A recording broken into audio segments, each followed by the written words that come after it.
छोड़कर अपनी लाइफ में अगर तुम जीतना चाहते हो, अगर बेस्ट होना चाहते हो, आगे जाना चाहते हो, ऊंचा होना चाहते हो, एक ब्लेसफुल लाइफ देखना चाहते हो, अपने मुंह के ऊपर उंगली रख लो।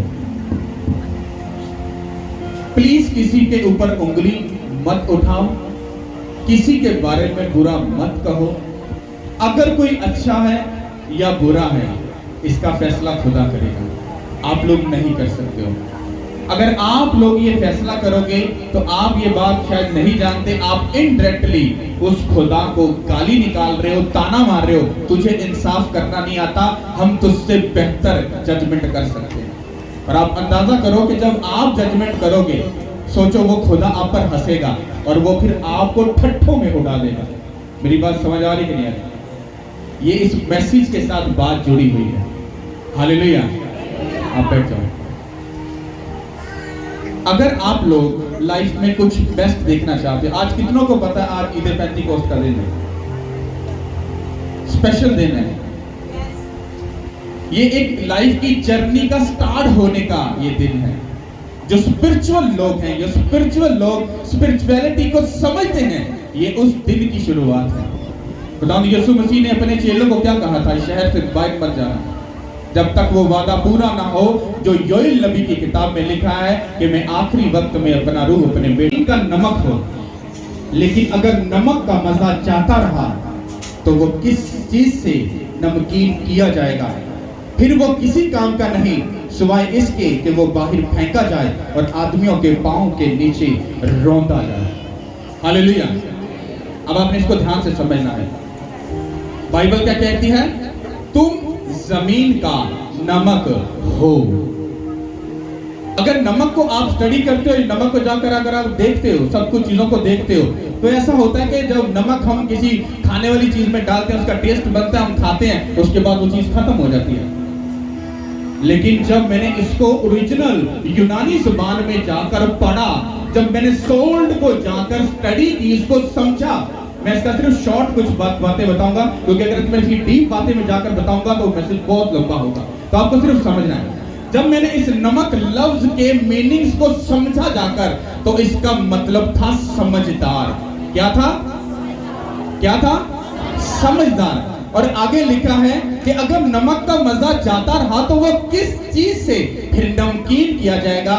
इसको जब आगे पढ़ा तो वहां पर लिखा था कि एक जब तुम जमीन का नमक हो, मतलब तुम समझदार हो। ये कौन कह रहा है? जीसस क्राइस्ट कह रहे हैं। जीसस क्राइस्ट आपको क्या बोल रहे हैं? मेरी बेटी, मेरे बेटे, तुम समझदार हो, तुम बेस्ट हो, तुम एक्सीलेंट हो, तुम माइंड ब्लोइंग हो, तुम मेरी नजर में, जब मैंने तुम्हें अपने लहू से खरीद लिया तो तुम में किसी भी चीज की कमी नहीं है। You are perfect. उसने कहा तुम समझदार हो।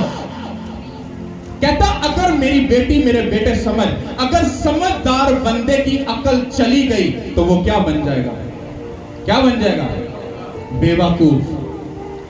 कहता जब नमक का मजा चला गया तो वो किस चीज से नमकीन होगा? कैसे टेस्ट रहेगा?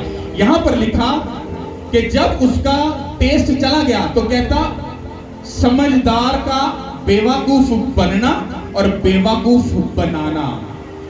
समझ आई कि नहीं?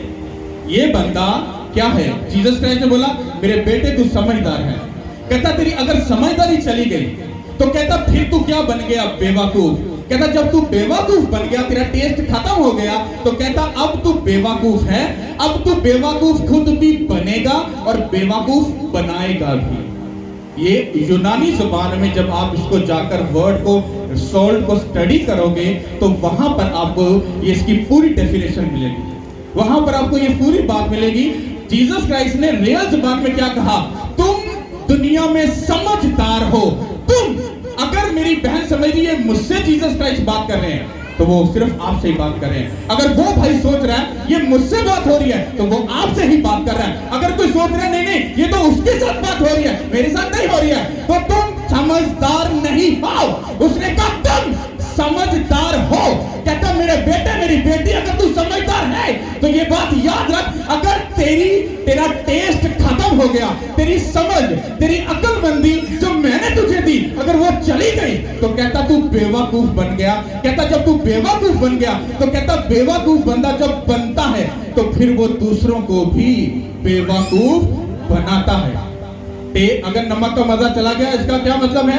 बेवकूफ बंदा जब बन गया फिर वो खुद भी बेवकूफ और फिर वो अगले बंदे को भी क्या करेगा? बेवकूफ बनाएगा। हालेलुया। यहूदा अस्करियोती कहां पे रहता था? हाँ, यीशु के साथ रहता था, पर उसका टेस्ट जो था वो जा चुका था। अब वो क्या हुआ? वो अपने लिए भी बाई से ठोकर बना और वो दूसरों के लिए भी क्या हुआ? बाई से ठोकर हुआ। वो फिर आदमियों के पांव के नीचे रोंदा गया कि नहीं रोंदा गया? हाँ। अब ये बात आपको इतना सा पैटर्न ये बात का समझना है कि अगर आप अपनी जिंदगी में आज के दिन की बरकत को चाहते हो तो उसने कहा तुम समझदार हो, तुम समझदार हो, समझदार रहना। कभी भी समझदारी के अपने पैटर्न से बाहर मत जाना, वरना तू बेवकूफ बन जाएगा। और बेवकूफ जब बंदा बनता है तो वो हजारों बंदों को आगे बेवकूफ ही बनाता है। ऐसा होता है कि नहीं? और जब स्पिरिचुअल बंदा बेवकूफ बनता है तो वो बहुत सारे लोगों के लिए बाई से ठोकर बनता है। हालेलुया। एक बंदा, मान लो 4 लोग अकलमंद बैठे हैं, 4 लोग अकलमंद बैठे हैं, उनमें एक 5वां बेवकूफ भी आके बैठ जाता है और वो कहता है भाई साहब मुझे भी अपनी बातों में शामिल कर लो, जरा मैं भी कोई बात शात कर लूं। तो वो चारों कहेंगे भाई साहब अरे यार इसको निकालो, ये तो बेवकूफ बनता है। क्या हुआ? ये बिना टेस्ट के है, इसको निकाल दो। तो वो क्या हुआ? वो अकलमंदों में से निकाल दिया गया। क्या मुझे बताओ, जब तुम ये कहते हो खुदा का रूह मुझ में है, जब तुम ये कहते हो मैं खुदावंद यीशु मसीह का बेटा और बेटी हूं, तो फिर तुम क्या हुए? तुम अपने खुदावंद की तरह एक समझदार, अकलमंद और दुनिया को जीतने वाले हो। पर अगर वो बार होगा, सब बोलो आमीन। खुदा आपको होली स्पिरिट देने से पहले, उस बपटिज्म को देने से पहले वो आपको टर्म एंड कंडीशन बता रहा है कि मुझे किस कैटेगरी का इंसान चाहिए, उसकी कंडीशन कैसी होनी चाहिए, उसकी सोच कैसी होनी चाहिए, उसकी जो जिंदगी की जो पाकीज़गी का जो लेवल है वो क्या होना चाहिए। अगर वो उस लेवल का है तो मैं अपना रूह जब उसको दूंगा तो वो उसकी अच्छे से क्या कर सकेगा? परवरिश कर सकेगा। हालेलुया। उसने कहा तुम दुनिया के समझदार हो। अब एक समझदार बंदे की हम उसकी क्वालिटी को देखते हैं कि अगर वो समझदार है तो क्या उसके अंदर ये क्वालिटी है कि क्या वो खुदा के रूह को अपने पास रख सके, संभाल सके, कि या कि उसको ठट्ठों में उड़ाकर उसको अपने पास से रंजीदा करके उसको दूर कर दे। बाइबल क्या कहती है? मुबारक है वो आदमी जो शरीरों की सलाह पर नहीं चलता और खताकारों की राह में खड़ा नहीं होता और ठट्ठाबाजों की मजलिस में नहीं बैठता। मुबारक लफ्ज को जब आप पढ़ोगे तो इसका ये मतलब नहीं यू आर बेस्ट, तुम बड़े अच्छे हो, तुम बड़े ऐसा हो, नहीं। मुबारक लफ्ज का मतलब ये है कि उस खुदा के लिए बेस्ट काम करना, फिर तुम क्या हो? मुबारक हो। हालेलुया। अब ये उस बंदे की बात हो रही है जो उस खुदा के लिए कुछ बेस्ट करके उसको दिखाएगा कि मैं रियल में तुझे फॉलो करता हूं, तेरी इज्जत करता हूं, तेरी ऑनर करता हूं, तेरी रिस्पेक्ट करता हूं और जैसा तू चाहता है मैं वैसा करूंगा। क्या लिखा है? मुबारक है वो आदमी जो शरीरों की सलाह पर नहीं चलता। इसका मतलब क्या है? इसको समझने के लिए हम फिर बाइबल में चलेंगे। इसे पेंतीकोस्त के दिन क्या हुआ? जब खुदावंद यीशु मसीह आसमान पर उठाए गए तो बाइबल कहती है वहां 120 लोग नहीं थे, वहां पर 500 से ज्यादा लोग थे। कितने लोग थे? 500 से ज्यादा लोग थे। तो जीसस क्राइस्ट जब जा रहे थे तो उन्होंने कहा कि जाओ और सब कौमों को शागिर्द बनाओ, उनको बाप और बेटे और कुद्दुस के नाम से क्या देना? बपतिस्म देना। उसने कहा इस शहर में ठहरे रहना कि जब तक बाप का वो वादा पूरा ना हो। अब एक ऐसा बंदा, ऐसे लोग जिन्होंने 500 लोगों ने जीसस क्राइस्ट को अपनी आंखों के सामने आसमान पर जाते हुए देखा, उसके सामने उन्होंने अंधों को आंखें दी हो, लंगड़े चलाए हो, कोड़ियों को बादशाह किया हो, मुर्दों को जिंदा किया हो। क्या पॉसिबल है कि क्या वो 500 लोग जीसस क्राइस्ट को छोड़ दें? कैसा पॉसिबल है? अगर आज यहां पर एक मुर्दा जिंदा हो जाए, मैं आपको चैलेंज करता हूं, इस चर्च को वायरल होने में टाइम नहीं लगेगा, सेकंडों के अंदर ये वायरल हो जाएगा। आप सब लोग उसकी पब्लिसिटी करते हो, आप कहोगे नहीं यहां पर खुदा है, क्योंकि ये काम तभी हो सकता है जब खुदा मौजूद हो, क्योंकि जिंदगी देने वाला कौन है? वो खुदा है। अब 500 बंदा जब जिसने जीसस क्राइस्ट को आसमान पर जाते हुए देखा, क्या जब जीसस क्राइस्ट ने कमांड की होगी कि जाकर सब कौमों को शागिर्द बनाओ, उनको बाप बेटे रूह कुद्दस के नाम से बपतिस्म देना, तो क्या आपको लगता नहीं सब लोगों ने जीसस क्राइस्ट को फॉलो किया होगा? कितनों को लगता है? अपना पूरा हाथ उठा के बताना, कितनों को लगता है कि उन्होंने फॉलो किया होगा? अब सबको ऐसा लगता है। अब सुनो अगली बात, मान लो अगर वो 500 बंदा था तो वो आकर प्रेयर में बैठ गए। क्यों? क्योंकि बाप का वादा आज के दिन पूरा होना था। हाँ, वो बैठ गए प्रेयर में। जब वो प्रेयर करने बैठे तो बाइबल ये कहती है कि 120 की जमात पर रूहुल कुद्दस उतरा था, 500 लोगों पर नहीं उतरा। तो वो 500 लोग किधर गए? किधर गए वो 500 लोग? अब मैं तुम्हें समझाता हूं। जब वो 500 लोग प्रेयर करने के लिए बैठे, वो चर्च में थे, मान लो किसी भी जगह पे थे, वो एक जगह पर बैठे प्रेयर करने के लिए, तो जब उन्होंने 1 घंटा, 5 घंटे, 2 घंटे या मान लो 1 दिन या 2 दिन उन्होंने प्रेयर की, तो ये बाइबल में लिखा नहीं है, ये उसकी टीप की, भेद की वो बात है जो मैं आपको बता रहा हूं कि 500 लोग जब प्रेयर कर रहे थे तो बाइबल तो कहती 120 की जमात पर रूहुल कुद्दस उतरा था, तो वो बाकी जो 380 लोग थे वो किधर गए? जब 2 दिन वो प्रेयर करते रहे या 3 दिन वो प्रेयर करते रहे, तो जब रूहुल कुद्दस नहीं मिला तो वो 100 लोग मान लो उठे, ओ यार लगता है भले खाई सी यसू मसीह बस एवं कोई हुआ था, झोका ही सी बस आया सी, वो चक्कर दे के चला गया। हाँ, और यार इतने कोई बोलता नहीं ना, लगता पादरी को मसा घाटे, ओ यार एवं वो है। क्यों? उन्होंने अपने आप को क्या कर लिया? समझदार होते हुए भी, जीसस क्राइस्ट को अपनी आंखों के सामने देखते हुए भी वो 100 लोग उधर से क्या हो गए? गायब हो गए। उन्होंने किसकी बात को माना? उस शैतान की, जिसने उनके दिमागों में बैठकर उनको वर्गलाया कि होली स्पिरिट कुछ नहीं होता, हाँ, रूह का मसा कुछ नहीं होता, जीसस क्राइस्ट कुछ नहीं है। अरे छोड़ो, ऐसे अपना टाइम वेस्ट कर रहे हो। तो पीछे कितने रह गए? कितने रह गए? 400 रह गए। तो पहली बात क्या हुई? शरीरों की सलाह पर नहीं चलते। तो शरीर को हम किसको कहते हैं? शैतान को। शैतान घुसा 100 लोगों के अंदर। अब वो 100 लोगों ने आगे क्या किया? आगे लिखा है कि वो खताकारों की राह में खड़े नहीं होते। अब वो लोग जो 100 थे, जब वो साइड में खड़े होंगे तो वो 400 लोग जब प्रेयर कर रहे थे तो वो ठट्ठों में वो खड़े होकर, और कोई नहीं मिलना रूहुल कुद्दस, ये ड्रामा ये ऐसे है, ये वैसे है। उन्होंने ऐसी नेगेटिव बातें बोली होगी कि बाइबल कहती है, या उसकी गहरी स्टडी ये कहती है कि 100 लोग और फिर चोट गए। 100 लोग ही होया फिर उठ गए। और आगे कहता है कि जो ठट्ठा बालों की मजलिस में नहीं बैठता। हम 200 बंदा जो बैठा होएगा और खुदावंद यीशु मसीह के उस वर्ड नु ठट्ठे च उगांदा होएगा, ते 180 जेड़े सी बाद च ओ भी भज गए। की होया? 180 जेड़े सी की होए? ओ भी भज गए। ते बाकी फिर पीछे कितने रह गए? आगे पढ़ते हैं क्या हुआ। आगे लिखा है, बल्कि खुदावंद की शरीयत में उसकी खुशनुदी है और उसी की शरीयत पर दिन रात उसका ध्यान रहता है। इसका मतलब क्या है? वो जो 120 वहां पर प्रेयर कर रहे थे, उनकी दिमाग में एक ही बात थी कि योएल नबी की किताब में लिखा है, क्योंकि वो समझदार थे, उन्होंने अपनी समझदारी के लेवल पर नहीं गिराया। वो ठट्ठों में, वो बदकारी, हरामकारी और इन फजूल चक्करों में नहीं पड़े। वो 120 का कॉन्सेंट्रेट और उनकी तवज्जो कहां थी? शरीयत की किताब पे थी। उनका ध्यान कहां पे था? खुदा के कलाम पे था कि योएल नबी की किताब में लिखा है कि वो आखिरी वक्त में अपना रूह बेटे देगा। उसने वो 120 पर वो रूह कुद्दस को देगा यीशु के नाम के हालेलुया। कितनों को समझ आई? पहली तुम्हारा स्टेप क्या है? तुम समझदार हो, जाहिल मत बनना।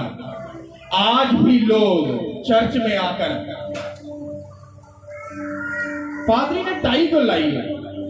उसने ये पिन क्यों लगाई है? पादरी का चीर इधर होना चाहिए, वो इधर क्यों है? शेम ऑन यू, शर्म करो। तुम खुदा को समझने आए हो, हाँ, या कुछ सिखाने आए हो? हाँ, सिखाता पता कौन है? जो सामने बैठता है। हालेलुया। जब बहुत बड़ी भीड़ थी तो जीसस क्राइस्ट पहाड़ पर चढ़ गए, ऊंची जगह पर बैठ गए, और उनको क्या सिखा रहे थे? जब बंदा सीखता है तो वो सामने बैठता है। जब सीखने के रूप से बैठोगे, समझदार बन के बैठोगे, तो शरीयत की किताब पर तुम्हारा ध्यान रहेगा। जब तुम सीखे सिखाए हो, जब तुम सिखाने के लिए आए हो, तो तुम सीखने के लिए नहीं आए, तुम टिप्पणी करने के लिए आए हो, तुम ठट्ठों में उड़ाने के लिए आए हो। और ऐसा बंदा कभी रूह से नहीं करता। और ऐसा बंदा, जब एक बंदा रियल में रूह में भरकर ऐसे आत्मा में ऐसे खुदा के साथ मेडिटेशन में होता है, तो साथ वाला वो ठट्ठे मारने वाला, हाँ, वो नटंकी करने वाला था, वो आखिरी ड्रामा है, एक बड़ा ड्रामा है, आहिलरा का ड्रामा है। तुझे पता हो, तुझे एक्सपीरियंस हो, तुझे प्रैक्टिकल हो, अपने को लो मक्खी भी नहीं मारती, तो दूसरे आते उंगली चुकनी शुरू कर दे। जब एक बंदा रूह से भरता है, वो अपनी होश में नहीं होता। हालेलुया। बाइबल कहती हमारा खुदा भस्म करने वाली आग। जहां कहीं खुदा का रूह होगा, आप कभी भी ऐसे बड़े प्यार से नहीं रह सकते। हालेलुया। जब जीसस क्राइस्ट को पकड़ने आए थे, तो जीसस क्राइस्ट ने अपने बारे में बताया, तो बाइबल ये कहती है कि वो सब गिर गए थे। हाँ, ये अलग बात है, लोग अजीब अजीब बाइबल को पढ़ते हैं। एक छोटी सी बात समझाता चलूंगा। अगर ये भाई ने बाइबल पढ़ी तो इसको समझ कुछ और आएगी, मैंने बाइबल पढ़ी तो मुझे कुछ और समझ आएगी। अब ये बंदा अगर जबरदस्ती मुझे मनाएगा, ना ना ना ना, जेडी गल मैनू समझ आई ना, ओ बेस्ट है, तो यू आर रॉन्ग। क्योंकि खुदा एक बात में कई लाखों बातें कर जाता है। उसने मुझसे कोई और बात की है, उससे कुछ और की है, उससे कुछ और की है। सिस्टम क्या है और सिस्टम खराब कैसे होता है कि लोग कहते जेडी थ्योरी मैनू पता चल गई ना, और किसी को पता ही नहीं है। भाई साहब, दूसरे भी लोग खुदावंद यीशु मसीह के रिश्तेदार हैं। भाई साहब, तुम लाडले बहुते लाडले नहीं हो, वो बहुते सियाने नहीं ना, ते भाई जी थोड़े बहुते तो सियाने होंगे। हालेलुया। तो इसका मतलब ये है कि जब आप अपनी जिंदगी में खुदा के साथ चलते हो, अपने आप का लेवल कभी भी मत गिराना। तुम बेस्ट हो, बेस्ट रहोगे, क्योंकि उसने तुम्हें अपने लहू से खरीद कर अपना बना लिया। अब तुम अपने नहीं बल्कि किसके हो? उस खुदा के हो। अब जब तुम उसके बन चुके हो, तो तुम्हारा क्या काम है ठट्ठेबाजों में? तुम्हारा क्या काम है शरीर के साथ? तुम्हारा क्या काम है कि तुम बुरे लोगों के साथ रहो? नहीं, तुम नहीं रह सकते। जब मैं लोगों से अलग रहता हूं, अपने आप को अलग रखता हूं, दिल बहुत करता है सबको मिलने को, पर खुदा कहता है तुझे अगर वो पसंद है तो फिर भाग जाएगा। नहीं नहीं नहीं, मुझे वापस रहना, मुझे नहीं वो चाहिए। अगर तू साथ है तो सब साथ है। हालेलुया। आगे लिखा है 3 आयत में, वो उस दरख्त की मानद होगा जो पानी की नदी के पास लगाया गया, जो अपने वक्त पर फलता है और जिसका पत्ता कभी नहीं मुरझाता, और जो कुछ भी करता है वो बेस्ट होता है। हालेलुया। तुम जब होली स्पिरिट को अपनी जिंदगी में लेते हो, तुम एक ऐसे फलदार दरख्त बन जाते हो। जब तुम में से कोई खाता है तो वो रूह से भरकर शेर होता है। तुम उस नदी, उस जीसस क्राइस्ट के पास रख दिए गए हो, उसके पैरों के नीचे आ चुके हो। अब तुम दूसरों को बचाओगे, ना कि तुम दूसरों को ठंडा दिलाओगे। हालेलुया। पर तुम एक सूखा हुआ, वो सूखी अंजीर हो जिसको जीसस क्राइस्ट ने कहा, और तुझे तो मैं देख के आया था, तुझमें फल पाऊंगा। कहता है जा, आज के बाद तुझमें फल कभी नहीं है। वो आएगा, वो तुम्हें देखेगा, हाँ तुम दूर से तो कर रहे हो, हालेलुया हालेलुया। जब पास आएगा तो तुम शरीर मालूम होगे, तो कहेगा हो तुझमें तो फल है ही नहीं है, क्योंकि तूने एक भी रूह नहीं बचाई, बल्कि तूने लोगों को बाइस से ठोकर बनाकर उनको मुझसे दूर किया। हालेलुया। आप लोग खुदा को नहीं समझ सकते, वो क्या कहता है, वो क्या करता है, इसको बस वही समझ सकता है जो रूह में भीगा हुआ इंसान है। बाइबल कहती है मेरे रूह से जुदा होकर तुम कुछ भी नहीं कर सकते। अब तुम लोग फैसला कर लो, अगर होली स्पिरिट तुम्हारी लाइफ में नहीं है, क्या तुम उसके भेदों को समझ पाओगे? गहरी बातों को समझ पाओगे? चुगली करना, टिप्पणी करना, टिप्पणी का मतलब समझते हो ना? टिप्पणी करना, किसी के ऊपर उंगली उठाकर उसको टुच्चर मारना, उसको बेइज्जत करना, शर्मिंदा करना, उसकी मान लो कोई गलतियां ऐसी कोई है जो खुदा ने माफ कर दी है, तो उनके ऊपर उसको रियलाइज लाना कि you are a wrong person, you are not a right person. अरे नहीं नहीं नहीं, मैं तो सॉरी कर चुका हूं, माफी मांग चुका हूं। नहीं नहीं नहीं, तू अभी भी गंदा है, तो अभी भी रॉन्ग है। खुदा हंसता है, अरे अरे नलायक, तो अगर उसको ठीक नहीं कर सकता, उसको अच्छी तरबियत नहीं दे सकता, उसके लिए ठोकर का बाइस क्यों बन रहा है? बाइबल कहते हैं जीसस क्राइस्ट गुनाहगारों के लिए आए थे, वो पीएचडी वालों के लिए, स्कॉलरों के लिए नहीं आए। वो तो पहले ही भाई साहब बड़े परफेक्ट है। हाँ, वो हम जैसे निलायकों के लिए, बेवकूफों के लिए आया था, जिसको दुनिया रिजेक्ट करती है, गलत बोलती है। डोंट वेरी, उस जीसस की नजर में पास हो चुके हैं, बाकी जाए ऐसी की तैसी में। हालेलुया! अगर उसने सिलेक्शन करके पास कर दिया, अरे किसी की परवाह नहीं, यीशु के नाम के वसीला से। हालेलुया! किसी को समझ आ रही है? अब आपको मैं आपका काम बताऊंगा, क्योंकि जब वो आपको चुनता है बिना उसके रूह को आप अपनी जिंदगी में लिए। शागिर्दों को क्या कहा था कि जब तक बाप का वादा पूरा ना हो तुम अभी खिदमत ना करना। क्यों? क्योंकि जीसस क्राइस्ट जानते थे बिना मेरे रूह के तुम कुछ भी नहीं कर सकते। पहले तुमको रूह से भरना है, ठट्ठों बातों से, गुनाहगारों से, शरीरों से, हर गलत चीज से अपने आप को दूर करना है। जब तू परफेक्ट बन जाएगा तो मैं तुझे तेरी जिम्मेदारी याद दिलाऊंगा, तेरा काम याद दिलाऊंगा और तुझे बताऊंगा कि तू मेरी नजर में कितना बड़ा, ऊंचा और अच्छा और बेस्ट है। तू कितने बड़े कामों को कर सकता है। हालेलुया! यशवा की किताब में चलेगी। हालेलुया! यशवा पहला बाप, उसकी पहली 3 आयतें पढ़ेंगे, उसके बाद हम 5 से 9 आयत तक पढ़ेंगे। इसमें आप उसके गहरे भेद को समझोगे। हालेलुया! यशवा की किताब, उसका पहला बाप 1 से 3 आयतें। यूं लिखा है, और खुदावंद के बंदा मूसा की वफात के बाद ऐसा हुआ कि खुदावंद ने उसके खादम नून के बेटे यशवा से कहा, मेरा बंदा मूसा मर गया है, सो अब तू उठ और इन सब लोगों को साथ लेकर इस यरदन के पार उस मुल्क में जा जिसे मैं उनको यानी बनी इस्राएल को देता हूँ। जिस जिस जगह तुम्हारे पांव का तलवा टिके उसको जैसा मैंने मूसा से कहा मैंने तुमको दिया है। सब बोलो आमीन। यहाँ पर बात हो रही है मूसा के स्पिरिचुअल सन की, मतलब मूसा के शागिर्द की बात हो रही है, यशवा की। यशवा को कितने लोग जानते हैं? कितने लोग बाइबल पढ़ते हैं? पूरा हाथ उठाओ। यशवा की किताब को जब आप पढ़ते हो तो उसका पहले बाप में मूसा का जो शागिर्द था यशवा, ये उसके बारे में बात हो रही है। जब खुदावंद यहोवा पाक खुदा ने कहा कि मूसा मेरा जो बंदा था वो अब बढ़ चुका है, कहता अब यशवा तू उठ। क्या कहा? कहता अब तू उठ, मजबूत हो। कहता कि अब मैं तुझे ये इख्तियार देता हूँ, तुझे ये पावर देता हूँ, तुझे ये सारी चीजों का मैं पावर ऑफ अटर्नी देता हूँ। कहता तू उठ और अब ये जो मेरे लोग जो भी रास्ते में जो मेरा काम पेंडिंग पड़ा है, कहता अब तू इनको लेकर आगे कनान शहर में जाएगा। हालेलुया! आप अगर यशवा को जाकर स्टडी करते हो तो यशवा एक ऐसा स्पिरिचुअल सन था जो अपने मैन ऑफ गॉड की इज्जत, ऑनर और रिस्पेक्ट करता था और वो 24 आवर उसके साथ टाइम स्पेंड करता था। अगर मूसा को कोई गलत कहता था, गाली निकालता था, तो वो अपने बाप को ढकता था।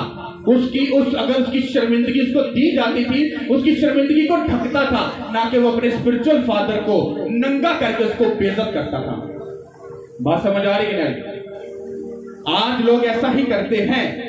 अगर उनका मैन ऑफ गॉड उनकी बात माने तो वो उनका मैन ऑफ गॉड, उनकी बात ना माने तो वो उसी की बातों को पकड़कर उसको नंगा करके, उसको बेइज्जत करके, शर्मिंदा करके, रुसवा करते हैं और फिर कहते हैं हम ब्लेस्ड हैं। You are not a blessed, you are a fake man. तो गलत है। अगर यशवा को पढ़ो तो यशवा उसके साथ 24 आवर रहता था। मूसा पहाड़ पर गया, वो उसके साथ गया। मूसा अगर खेमा इज्तिमा में जाकर खुदा से बात करता था या उसके साथ टाइम स्पेंड करता था, तो यशवा क्या करता था? वो अपने मैन ऑफ गॉड के उस तंबू के उस दरवाजे के पास खड़ा रहता था। हालेलुया! अब ध्यान से मेरी बात सुनो। जब आप लोग परफेक्ट बनते हो, यशवा को ये मूसा की सीट कैसे मिल गई? हाँ, इज पॉसिबल, ये कैसे हो गया?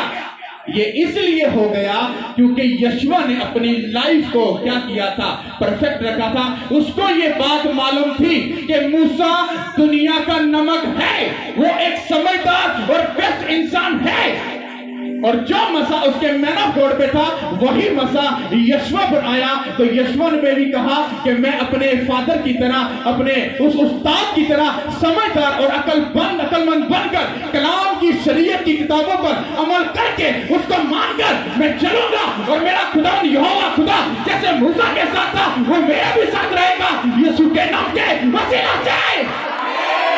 हालेलुया।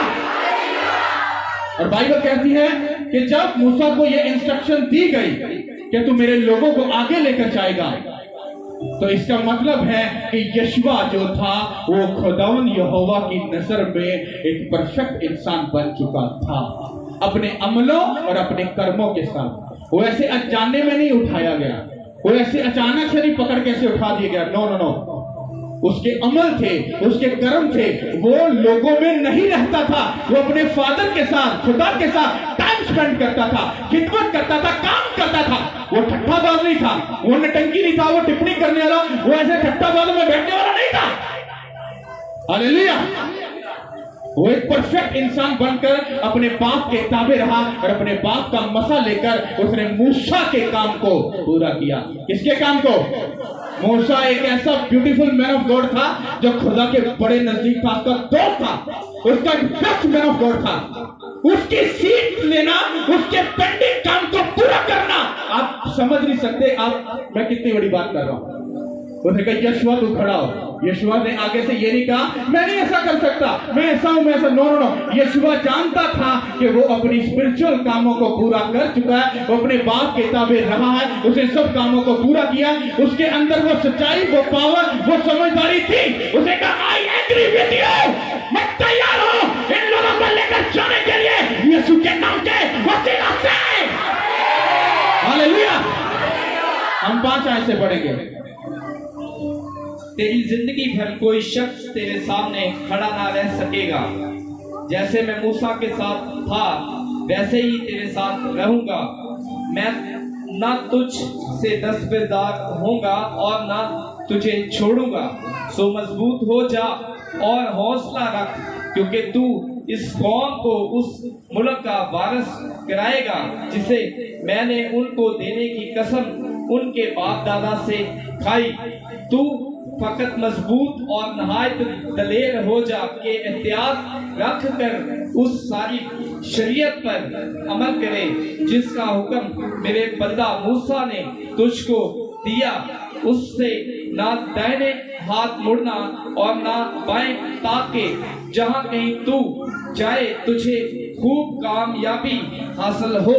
शरीयत की ये किताब तेरे मुंह से ना हटे, बल्कि तुझे दिन और रात इसी का ध्यान हो, ताकि जो कुछ इसमें लिखा है उस सब पर तू एहतियात करके अमल कर सके, क्योंकि तब ही तुझे इकबालमंदी की राह नसीब होगी और तू खूब कामयाब होगा।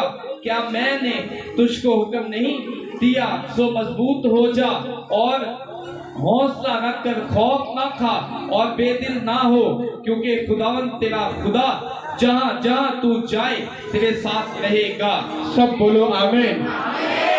अब आपको एक बात बड़े अच्छे से समझ आ गई होगी, अच्छे से। यहाँ पर खुदा मूसा को बार बार बोल रहा है हौसला रख और मजबूत हो, हौसला रख और मजबूत हो। जीसस क्राइस्ट ने हमें क्या कहा? उसने कहा तुम मूसा की तरह, तुम यशुआ की तरह दुनिया के सोल्ड हो। तुम बनी इस्राएल कौम को जो 20 लाख से भी ऊपर थे, मूसा ने उन लोगों को बचाया था, वो उनके लिए 22 ठोकर नहीं बना था। यशुआ ने उस पेंडिंग काम को पूरा किया था। क्यों? खुदावंद यीशु जी ने कहा कि तुम दुनिया का नमक हो। उसने कहा अगर मूसा, यशुआ अगर ये बड़े काम कर सकते हैं, उसने कहा तुम भी जाओ, मैं तुम्हें अख्तियार बख्शता हूं। अंधों को आंखें दो, लंगड़ों को चलाओ, कोड़ियों को पाक और साफ करो, बदरूहों को निकालो। मैं जिस तरह गालिब आया तुम भी आओ यीशु के नाम के वसीला से।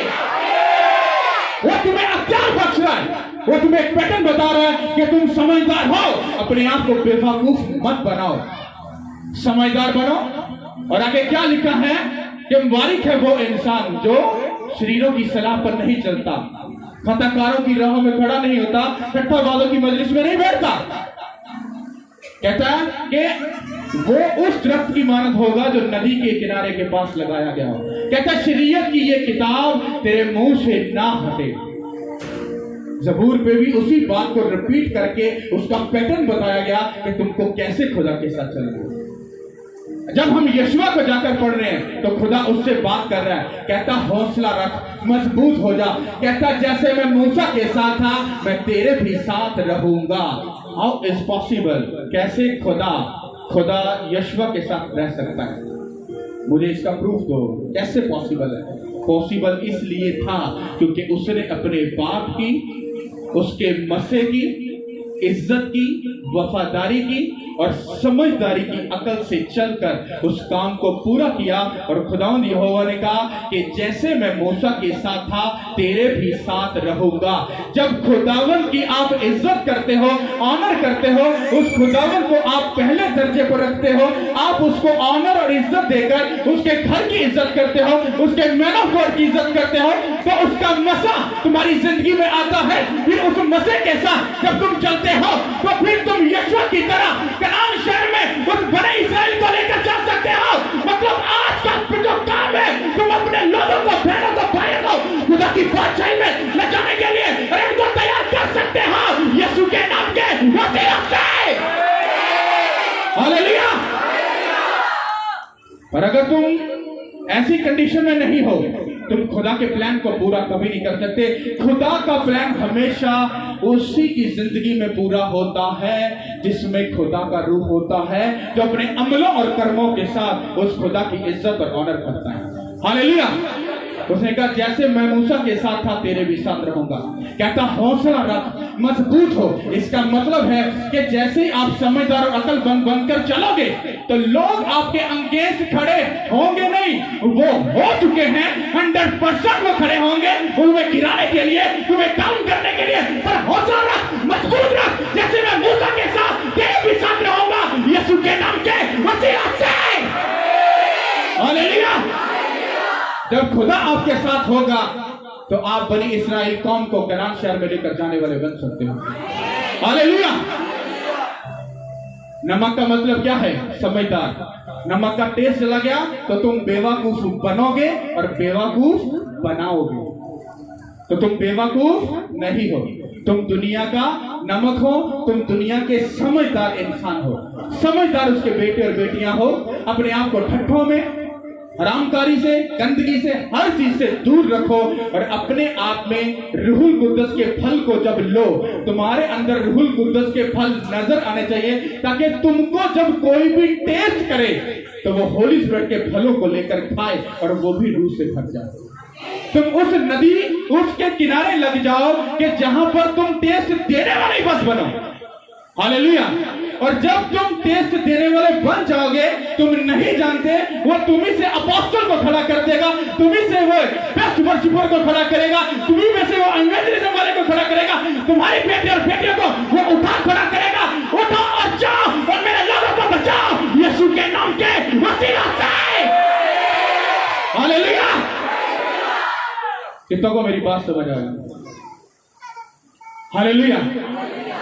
समझ आई कि नहीं? कितना को आई?